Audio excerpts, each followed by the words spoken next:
Bismillahirrahmanirrahim. Assalamualaikum warahmatullahi wabarakatuh.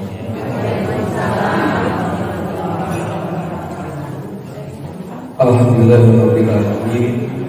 Assalamualaikum warahmatullahi wabarakatuh. Wa kalimatul ikhlas wa ala nabiyyina Muhammad sallallahu alaihi wasallam wa ala alihi Ibrahim wa asyhadu an la ilaha illallah al-malikul haqqul mubin wa asyhadu anna Muhammadan abduhu wa rasuluhu shadiqul amin. Allahumma shalli wa sallim ala nabiyyil karim wa ala alihi wa ashabihi ajma'in. Amma ba'du, Allahumma anfa'na bima 'allamtana wa 'allimna ma yanfa'una wa zidna ilman hamdan min kulli hal wa a'udzu billahi Allahumma faqina fi dinina wa ta'awil. Allahumma 'allimna bima jaddu wa dhakkirna bima nasitu wa 'allimna fasiyatan fi lisan wa qawlan bil kalam. Allahumma zidna ilman nafi'an wa 'amalan maqbulan wa rizqan thayyiban. Allahumma zidna ilman nafi'an bi ilmin ulama wa nafa'ana bi ulumil amin ya Allah ya rabbal alamin. Bapak Ibu, alhamdulillah di kesempatan yang mulia ini dipertemukan Allah di awal malam yang insyaallah mudah-mudahan apa yang menjadi komitmen kita setiap Senin malam untuk berkumpul sehabis maghrib sampai waktu isya diisi dengan pengajian. Kita niatkan bahwa pengajian itu semata-mata berharap ridha Allah. Yang kedua, semoga Allah berikan hidayah melalui kegiatan ini. Selebihnya bahwa kita berniat untuk beriktikaf karena ini tempat yang memang bisa dikhususkan untuk beriktikaf. Yang ketiga, bahwa niatkan untuk menunggu waktu sholat agar dapat pahala tersendiri. Dan semoga apa yang kita usahakan ini menjadi bukti bahwa kita ini menjadi hamba yang sangat berharap akan karunia rahmat dan ampunan Allah Subhanahu wa taala. Dan insyaallah kita isi dengan kajian Al-Quran surat Al-Ahqaf ayat 13 sampai waktu isya berkumandang.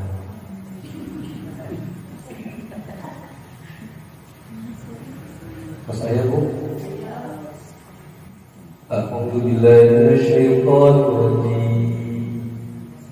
Innal ladzina qalu rabbuna Allah thumma istaqamu fala khawfun 'alaihim wa la hum yahzanun. Ulaika ashabul jannati khalidina fiha jazaa'an bima kanu ya'malun. Wa wassayna al-insana biwalidayhi ihsana hamalathu ummuhu kurhan wa wada'athu kurhan wa hamluhu wa fisaluhu 30 shahran hatta idza balagha ashuddahu wa balagha 40 sanatan qala rabbi awzi'ni an ashkura ni'mataka allati an'amta alayya wa 'ala walidayya wa an a'mala salihan tardahu wa aslih li fi dhurriyyati inni tubtu ilayka wa inni minal muslimin.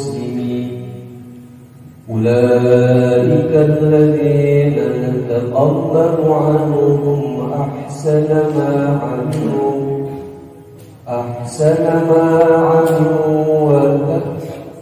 أحسن ما عملوا ونتجاوز عن سيئاتهم في أصحاب الجنة وعلى الصدق التي كانوا يوعدون والذي قال لوالديه أف لكما أتعداني أن أخرج وقد خلت القرون من قبلي وهما يستغيثان الله ويلك آمن إن وعد الله حق فيقول ما هذا إلا أساطير الأولين. صدق الله. Alhamdulillah, sekalian biasa dipasihan manis dama'ah, barang siapa kata Rasul, orang yang berkumpul di rumah, di antara rumah-rumah Allah, masjid bagi. Untuk apa? Yatlu kitab Allah.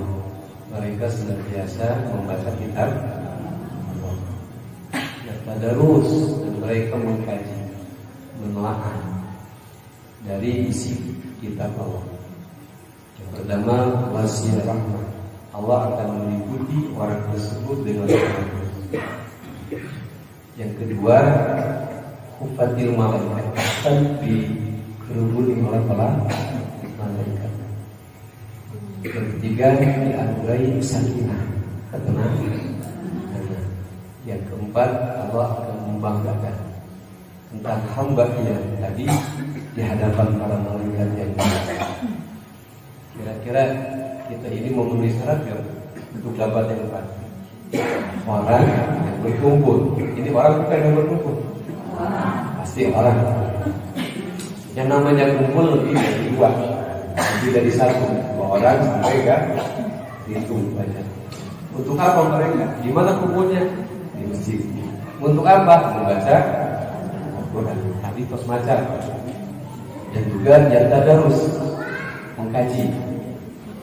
Nah, maka yang keras insyaallah Allah akan penuhi satu ketenangan, diliputi rahmat Allah, dikerumuni para malaikat, dan Allah akan banggakan kita di hadapan para malaikat yang mulia.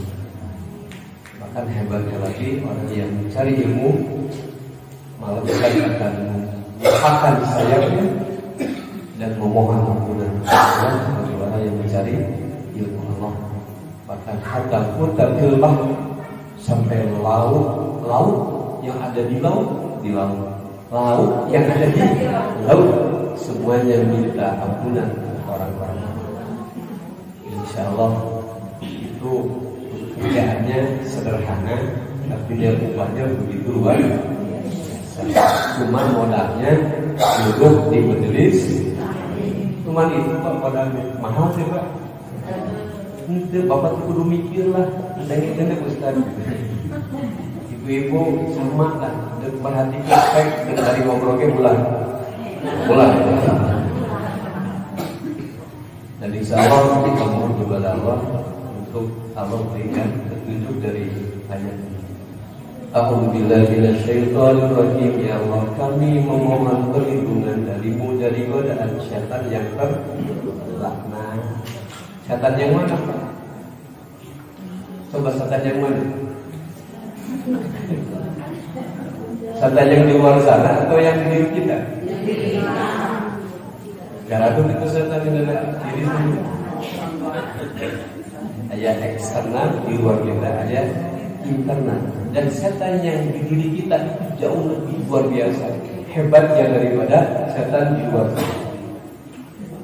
Sampai Allah menyuruh kita untuk menggunakan 3 sifat Allah utama: Rubani, Robbanas, Malikinas, Ilahinas. Tuhannya manusia, rajanya manusia, dan yang disembah oleh Itu 3 sifat rububiyah Allah, mulkiyah Allah, uluhiyah Allah untuk menjamin bahwa setan yang ada di diri kita tidak berdaya. Artinya apa? Bahwa setan yang ada di diri kita jauh lebih kuat daripada setan di luar kita. Maka musuh sejatinya bukan di luar, Pak, di dalam diri. Maka min syarri waswasil alladzi yuwaswisu fi minal jinnati. Urang jinsan ya. Berarti tong kajin kalau bahasa Taleta. Tapi wanas yang memang bisa jadi diri kalian sebagai manusia. Maka kalau bicara godaan setan itu sebetulnya jangan berpikir jin Pak atau di luar sana, bisa saja diri kita sendiri. Maka melawan musuh sejati yang paling berat diri kita Pak. Malas munculnya tijin atau ti urang Pak. Tapi sok bisa tepukeun saha. Cek kita teuing cenah urang. Malas. Nah, maka kita berlindung kepada Allah dan Allah berbanas melindungi kita dari sesuatu yang istilah singguling ngacak-ngacak hati, yang kalau kita sudah terpengaruhi oleh setan, maka itu sesuatu yang jauh lebih bahaya dari sekedar setan dari di luar diri kita. Kalau dari luar Pak, cuma satu Allah. Qul a'udzu birabbil falaq. Hendaklah kalian berlindung kepada Allah yang memiliki waktu subuh. Dari apa? Coba dari apa? Min syarri ma khalaq. Itu eksternal di luar diri. Cukup dengan sifat Allah yang menguasai waktu subuh saja untuk kita menghadang setan-setan di luar sana. Tapi untuk setan yang ada di diri kita, Allah pakai gunakan qul a'udzu birabbil malikin. Gila jelas bentengnya ke Pak. Anu di luar mah cukup hiji sifat Allah al-Haq yang berkuasa. Maka itulah alasan Allah menyuruh kita untuk berta'awudz. Fa idza quri'al Qur'an fasta'id billah. Apabila kalian membaca Al-Quran, hendaklah kalian berlindung kepada Allah. Kenapa harus berlindung kepada Allah? Padahal mau baca Quran. Banyak ayat-ayat Al-Quran untuk berdebat. Banyak gak dalil-dalil hanya untuk diperdebatkan? Nah, itulah. Bisa saja dalil itu hanya untuk jadi pertengkaran. Ketika masuknya iblis, masuknya setan di dalam diri kita sendiri, ketika ada bagian bainahum merasa benci satu sama lain. Bahkan terkadang Quran menjadi dalil untuk melemahkan orang, untuk menghinakan orang. Dan lebih bahaya lagi, saling menyerang dengan dalil Pak. Bisa terjadi itu Pak? Ayeuna terjadi itu. Inilah alasan Allah kalian harus berlindung kepada Allah sekalipun mau mengkaji Quran. Apalagi Pak badai ameng, apalagi badai kapasan, apalagi badai pertemuan dengan istri, apalagi dekat ujung berung, kemudian dekat pasir jati. Wah, dek ngaji wae untuk berlindung kepada Allah. Rabbi a'udzubika min hamazati wa a'udzubika rabbi ayah. Hamazun itu kalimat mengandung arti cara-cara setan untuk bagaimana kita ini gagal. Contoh, kita sholat Pak. Tentunya sholat itu atas perintah sholat dan kita berusaha. Ayah wasati, bapak bisa musuh. Pas itu lah udah musuh, gigirin buat kiri terus Pak. Eta komen gigirin kiri terus musuh saya. Cek lisan atau cek hati? Ada eta lisan. Nah itu kan tidak terasa. Maka ada kitab yang namanya Talbisul Iblis. Bagaimana iblis ini membuat perangkat yang lembut. Maka inilah alasan kita harus selalu berlindung kepada. Kita gak bisa mengalahkan iblis, mengalahkan diri kita sendiri, kecuali Allah sendiri yang melindungi kita. Itu alasan kita untuk selalu berlindung. Kapan Ustaz? Kapan kita selalu berlindung. Bismillah, memulai kami ya Allah mengkaji surat Al-Ahqaf atas namamu ya Allah. Siapa Allah itu? Ar-Rahman Ar-Rahim. Para ulama memberitakan Ar-Rahman itu kasih sayang Allah yang Allah berikan kepada semua makhluk. Entah dia mau beriman, mau kufur, terserah. Tapi engkau makan, engkau sehat, engkau hidup atas rahmat Allah. Jadi tuntut kalian mau iman atau tidak. Aku ini Tuhan Ar-Rahman, aku fasilitasi kalian untuk itu. Bahkan hewan yang besar seperti gajah tidak akan mungkin membunuh anaknya. Kenapa bisa begitu? Karena ibunya dianugerahi rahmatnya Allah, sehingga dia sayang kepada anaknya. Bahkan hewan yang begitu beringas, yaitu singa atau harimau, Pak, tidak kita dengar memakan anaknya sendiri. Kenapa? Karena mereka ibunya dianugerahi kasih sayang Allah itu Allah.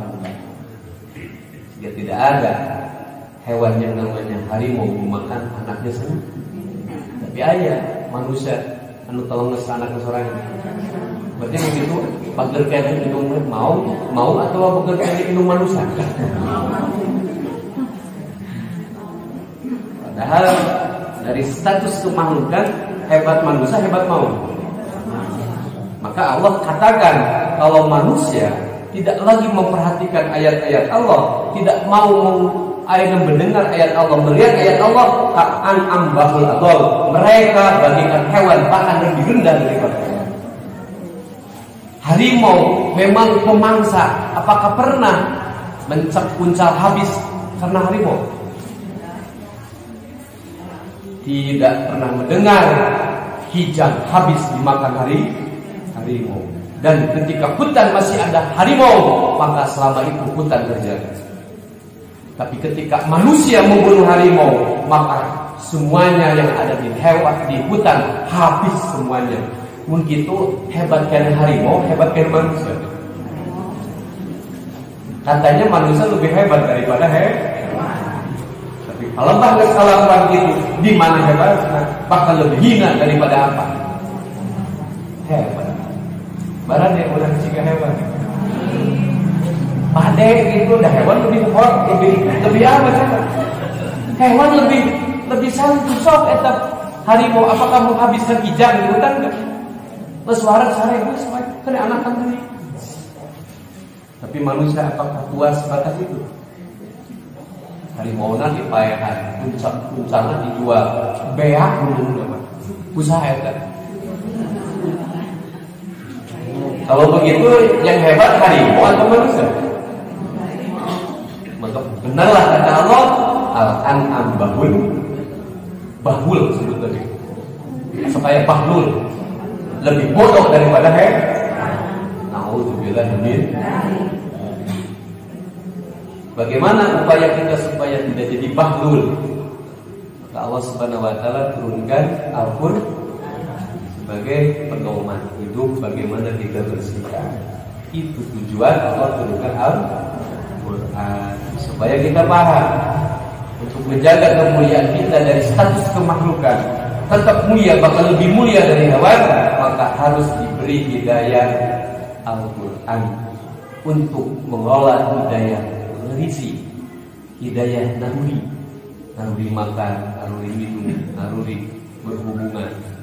Itu harus dijaga, dilindungi oleh aturan Al-Qur'an agar kemudian dapat hidayah taufik, agar kesananya Allah mudahkan menuju kepada kebahagiaan surga. Maka Quran adalah wahyu yang sengaja Allah turunkan melalui baginda Rasul Muhammad sallallahu alaihi wasallam. Allah Subhanahu wa taala berfirman, innal ladzina qalu Sesungguhnya orang yang menyatakan, apa yang dinyatakan orang itu? Rabbuna, Tuhan kami, Allahu, Allah. Summastaqamu, kemudian mereka istiqomah, berpegang teguh dalam keyakinan kepada Allah, tidak ada Tuhan kecuali Allah. Iyyaka na'budu wa iyyaka nasta'in. MOU itu Pak. Itu MOU dua belah pihak antara Rabb dan hamba-Nya. Iyyaka na'budu, hanya kepadamu ya Allah, na'budu, kami menyembah. Berarti ketika kita menyatakan hanya kepadamu ya Allah kami menyembah, berarti itu pernyataan kita untuk melaksanakan kewajiban menyembah kepada dan Allah yang disembah. Wa iyyaka nasta'in, dan hanya kepadamu ya Allah nasta'in, kami tidak minta bantuan kecuali hanya kepada Engkau ya Allah. Dan itu kewajiban Allah memberi pertolongan, hak hambanya untuk ditolong. Berarti MUI bukan itu. Hambanya berjanji mau beribadah kepada Allah yang hak diibadahkan, dan Allah mewajibkan dia zatnya menolong hamba, dan hak hamba untuk dapat pertolongan. Maka ibu kita yang MOU dengan Allah berarti santai aja kalau main. Yang penting kita lakukan kewajiban kita. Seorang karyawan pabrik MOU dengan perusahaan pabrik, dia sebagai karyawan yang harus memenuhi kewajiban sebagai karyawan, datang jam 7, bekerja di pabrik, pulang jam 4. Itu kewajiban. Dan perusahaan punya kewajiban memberi upah setiap tanggal 1. Itu disebut MOU, perjanjian dua belah pihak. Kita juga sama Pak. Coba MOU Bapak setidaknya sehari diulang berapa kali Pak? Yang wajib saja berapa kali? 17 kali. Mestinya kita untuk ragu gak kepada Allah? Gak harus ragu. Om kita ini kayak karyawan pabrik. Apakah tiap hari, Pak, perusahaan, apakah saya bekerja akan dibayar enggak? Apakah ada karyawan tiap hari nanya itu? Kenapa enggak nanya? Karena udah percaya bahwa ketika saya memenuhi kewajiban, maka tanggal 1 dapat bayaran. Perlu kita juga tiap hari nanya ke Allah.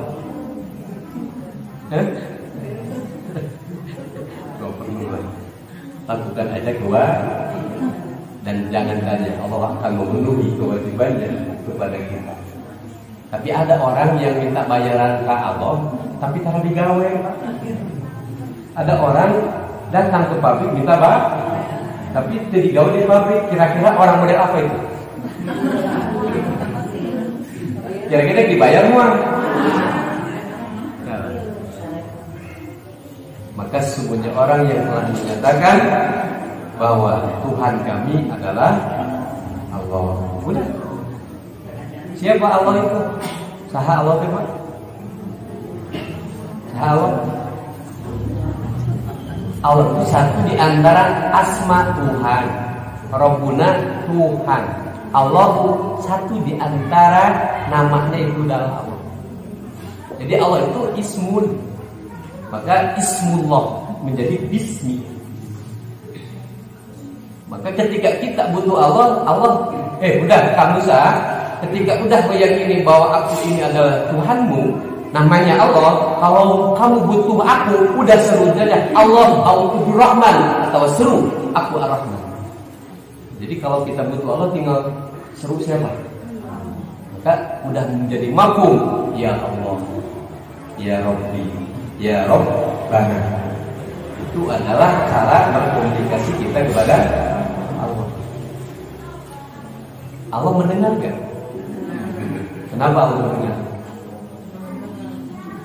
Karena Allah telah kasih tahu, aku ini Tuhan As-Sami' yang maha. Allah tahu gak kebutuhan kita?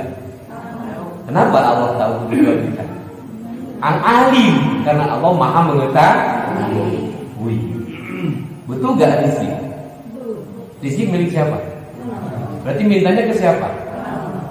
Panggil nama Ar-Razzaq. Karena kita yakin Dia Tuhan yang mempunyai asma Ar-Razzaq dan rizki semuanya milik siapa?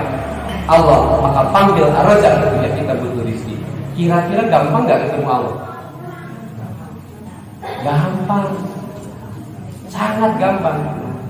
Malah ibu ketemu Ustaz Asad tidak segampang nyangkir sakit salamu. Tapi ketemu Allah itu mudahnya. Satu, tidak ada Tuhan kecuali. Berarti bakal pahit panggil Allah. Wah, ada Tuhan Muhammad cuma satu. Udah Allah bilang ini qarib, aku dekat. Udah cuma satu, dekat lagi. Nggak semakur hiji-hijina deket Pak. Mudah gak ketemu. Meskipun teh Allah teh ayah. Maka dan al-wujud ada Allah. Maka mudah ketemu Allah. Dimanapun kita butuh tinggal ngomong. Ya Allah, apa? Itu naon? Suami cici gue di mana? Nah, halo. Sampai segitu ya Allah, kamu cari gue di bumi, paminten rezeki atau ayahnya di itu ada cici gue mah, bener mah tuh buku-buku diantar. Terus, tuh jadi itu. Oh, iya. Oke. Emang kayak ngobrol gitu kan? Ya Allah, ada apa? Itu angkat tetangga Nabi Muhammad. Memangnya kenapa? Sambil muka kantor ya Allah, tapi minjem duit. Parahan. Ada 15 juta. Nah, kenapa? Terus saja. Oh, dibayar. Mohon. Dia bilin ayeuna sekali dulu. Kami mengenai ke depan. Ada. Terus udah kan. Saya kembalikan uang dia. Anak gak? Tahu tuh? Udah ngobrol sama Allah. Dan itu biasa kan ngobrolnya begitu aja, macam-macam gitu aja. Ya Allah, ya, apa? Itu anak. Iya, anak di mana? Sekolah. Iya, terus ya biasa. Memang sebarakan asuh 10 juta. Boleh nggak Ustaz begitu? Ya kita mau dengan siapa? Ibu mau ngobrol cinta tangan musyawarah susah. Angus gitu? Enggak. Bapak-bapak suami ya Allah, enaon. Mamajikan. Tapi naon mamajikan ente. Nabi tidak berusaha gitu ya. Berharap ayo membahagiakan istri. Tapi kan kau yang mengatur, dapat berapapun kau yang mengatur. Aku berusaha ya Allah, ternyata Engkau memberikan hanya seperti ini. Please ya Allah, semoga istriku mau menerima dengan penuh lapar. Berapapun yang Engkau berikan kepadaku, agar hati ini tenang ya Allah. Sekalipun aku sadar bahwa ini kewajibanku, tapi kalau bapak majikan sambutut bagus bisa ambil kesana. Oh gitu, ya. Hati ibu ada di genggamanmu ya Allah. Solehkan dia. Udah pulang. Assalamualaikum. Waalaikumsalam. Ma. Oh bapak, weh. Ya. Anak lupa kali itulah. Marah istri teh. Taku Allah hatena di naon.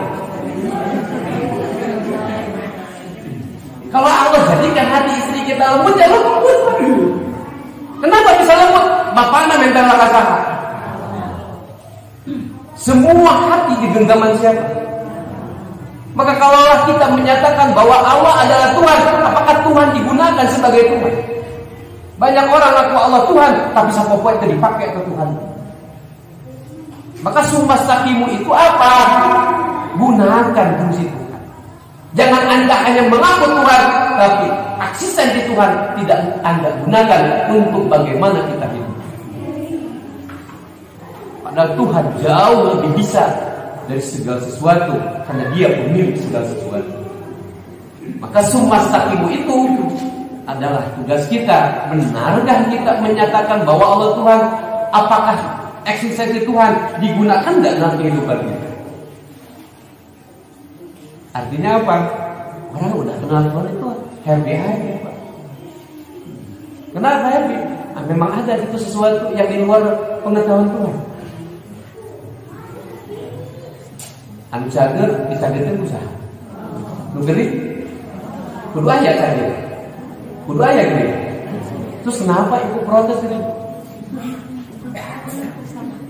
Kalau Allah hendak memberi rezeki kepada orang yang kerja di rumah sakit, dan dia dapat upah karena merawat orang sabulan, ku Allah jelema eueuh hiji oge anu garering deuk kumaha eta nasib rumah sakit. Bangkrut Pak kabeh rumah sakit. Berarti keberadaan orang sakit, lamun melihat Allah dan hasil di balik sakit, kata Allah kira-kira.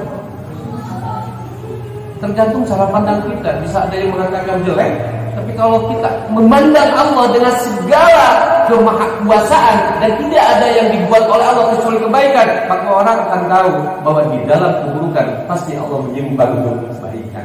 Buruk teh pikiran orang. Kenapa ibu sampai hari ini ibu si bapak diberi duit nak ukur sakit gitu nak kunaon? Tahu gak rasanya? Apa tuh rasanya Pak? Hah? Isi itu daya janji. Nggak usah boleh duduk. Saya duduk Pak. Apakah ada mobil Ferrari yang harga 2 miliar mampir musik? Oh, panggilan. Ada gak mobil Ferrari yang harga 3 miliar, 2 miliar mampir di masjid? Hah?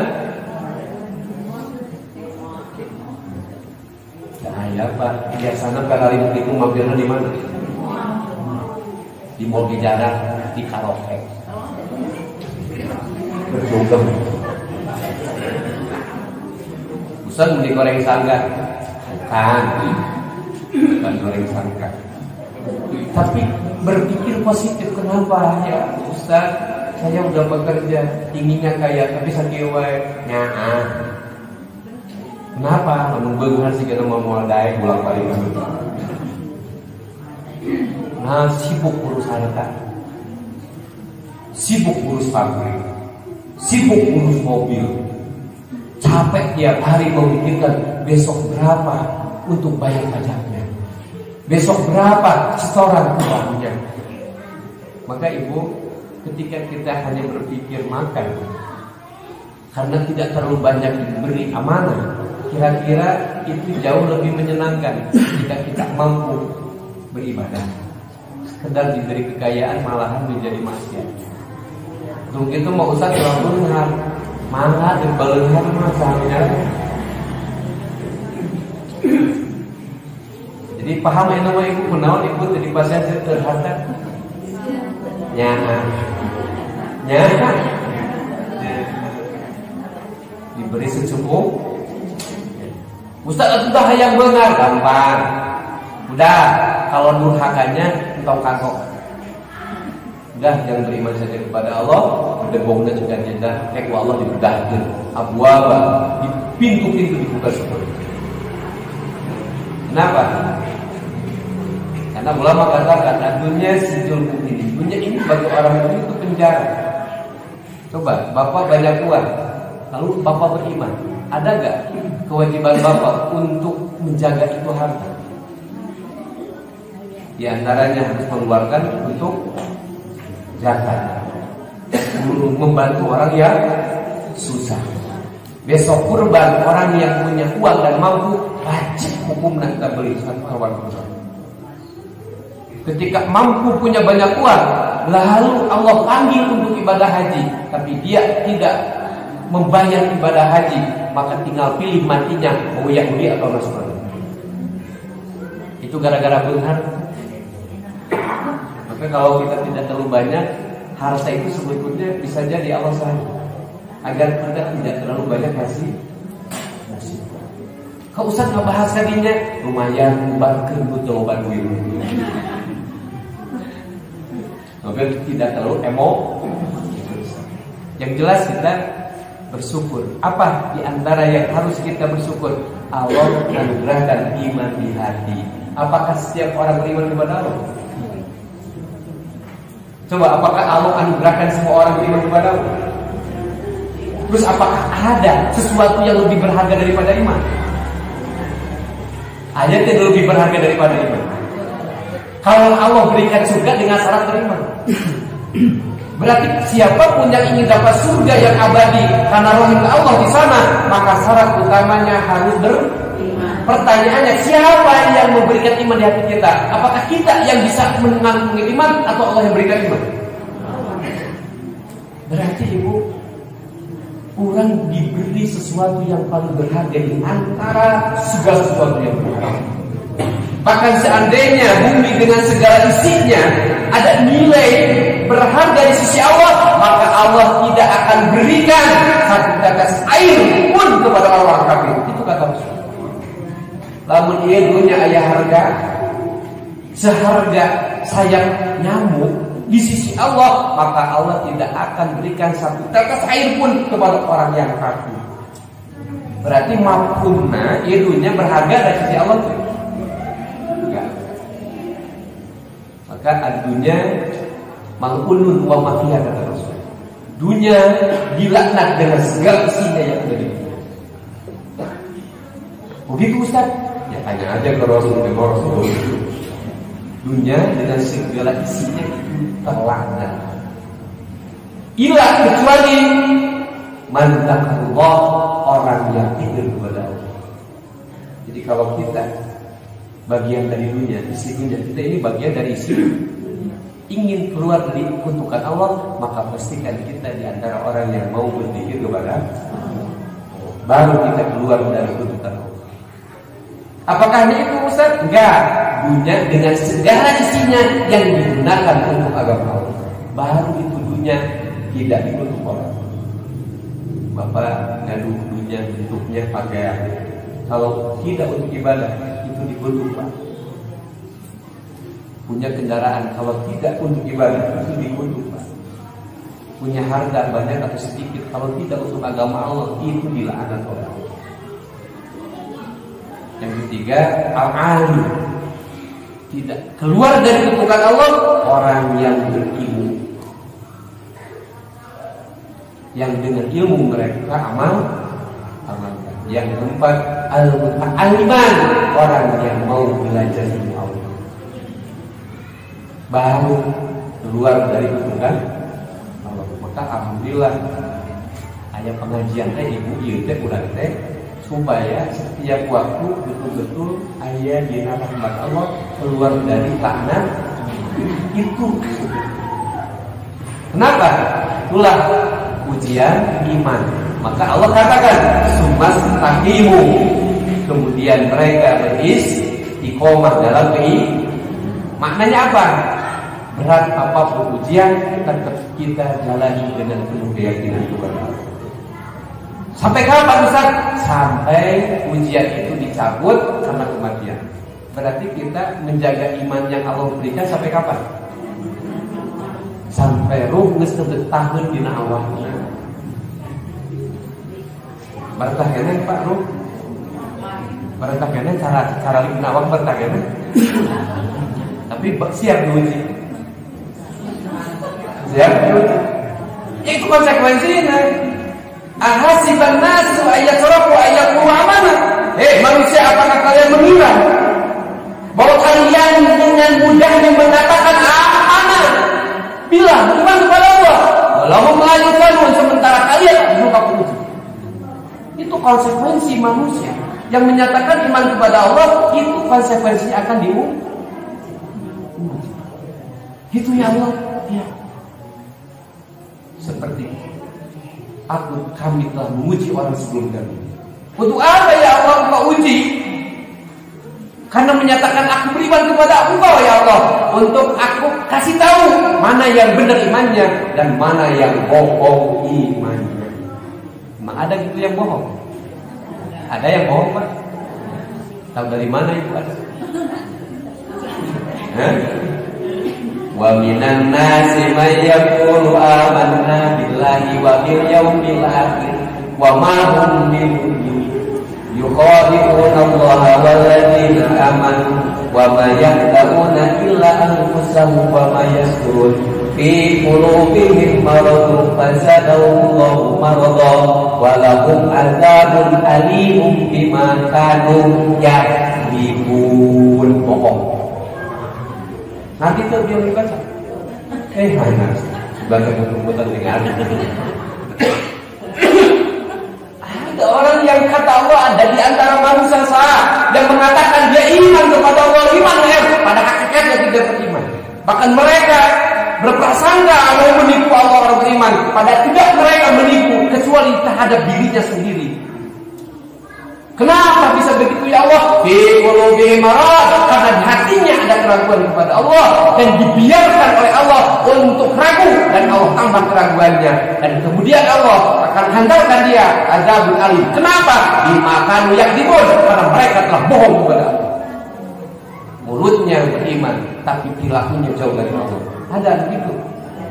Ayat tak disebut itu Allah di Al-Qur'an. Mungkin ada kurang begitu. Maka iman itu ada konsekuensi uji dengan baik ya Allah, karena aku telah menyatakan amanku bila Engkau akan uji kami. Baik ya Allah, aku terima. Tapi ya Allah, kasih bocoran soal ujiannya model apa? Pak Guru, mana arti ngirim ujian? Ya, tidak ada dulu sekolah. Namun mau ujian, mau sekolah, itu kan? Kenapa anak disuruh ikut ujian? Karena terdaftar di mana? Sekolah. Gurunya bilang besok hari